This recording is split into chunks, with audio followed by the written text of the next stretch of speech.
आपके घर में जो ठाकुर जी की सेवा है, जो लड्डू गोपाल हैं, जो ऐसे बैठे रहते हैं हाथ में लड्डू लेकर के, घुटना मोड़ करके, जिनको हम बालकृष्ण लाल कहते हैं, अभी 2 दिन बाद हम उनका जन्म उत्सव मनाएंगे धूमधाम से।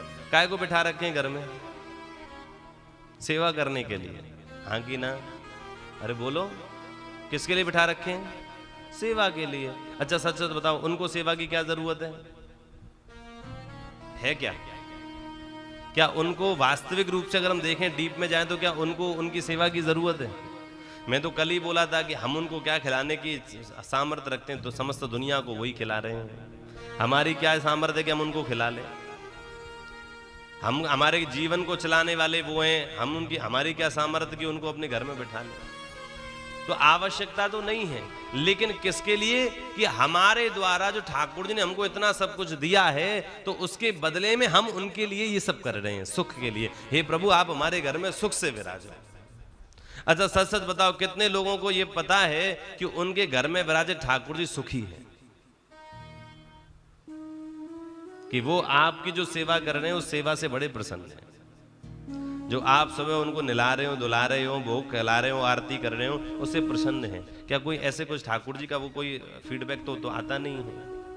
अब बताओ, इधर भी ठाकुर जी का मंदिर है, इनसे पूछो आप सुखी हैं इधर? मैं कह दूं ये दुखी है। लो मैं बोल रहा हूं आज, मैंने तो फील कर लिया ना 2 दिन में। आपके मंदिर में बैठे ठाकुर जी दुखी हैं ये। मुझे तो 2 दिन हुए ना इधर आए हुए।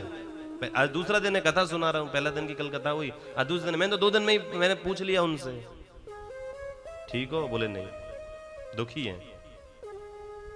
अच्छा बताओ, जब वो दुखी हो गए तो तुम्हारी सेवा का मतलब क्या?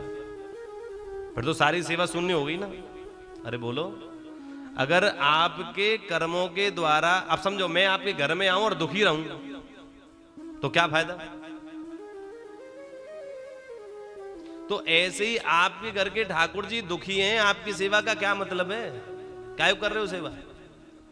ये मंदिर में यहाँ पे खर्चा है पूरे महीने का 2, 4, 10, 20, 25 हजार का खर्चा होगा ही मारा। हाँ कि ना? समाज के लोग ही देते होंगे। मेंटेनेंस है, ये लाइट पंखे चल रहे हैं, पुजारी जी को भी देना पड़ता है, ठाकुर जी के वस्त्र जी भी आते हैं, श्रृंगार भी आता है, उत्सव भी आता है। हाँ कि ना? अरे बोलो, साफ सफाई वाला भी एक लगाया होगा, खर्चा है कि नहीं 20-25 का?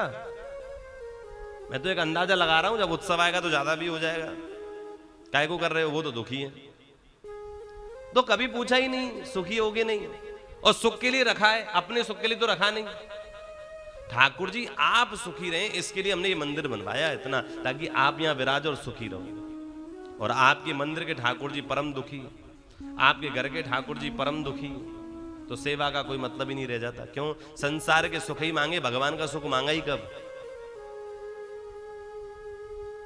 अच्छा एक बात बताओ, मुझे बुलावे हैं, जगदीश जी मुझे बुलावे अपने घर पे, महाराज जी आप कथा करने के बाद 4 दिन रुको इधर ही, हमारे घर विराजो। अभी तो आप यहाँ विराज रहे हैं धर्मशाला में, लेकिन अब 4 दिन आप हमारे घर विराजो।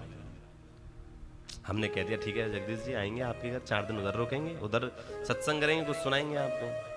अब 4 दिन इन्होंने हमें अपने घर पे रखा, लेकिन ये हमसे मिलने नहीं आते रूम में। खाने के टाइम पे महाराज जी खाना बन गया, हमने खा लिया, फिर अपने रूम में।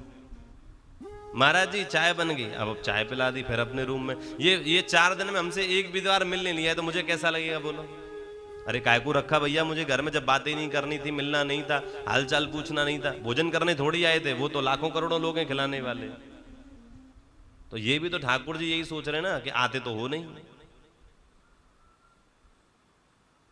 आप लोग यहाँ आते तो हो नहीं। बेचारे पुजारी जी अकेली आरती करते हैं, घंटी भी मशीन से बज रही है, तो उनको कहां से अच्छा लगेगा?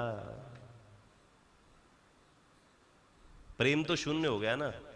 क्रिया तो सही रही, क्रिया में कोई कमी नहीं है, लेकिन प्रेम शून्य हो गया। तो इसका मतलब क्या है? प्रेम सर्वोपरि है।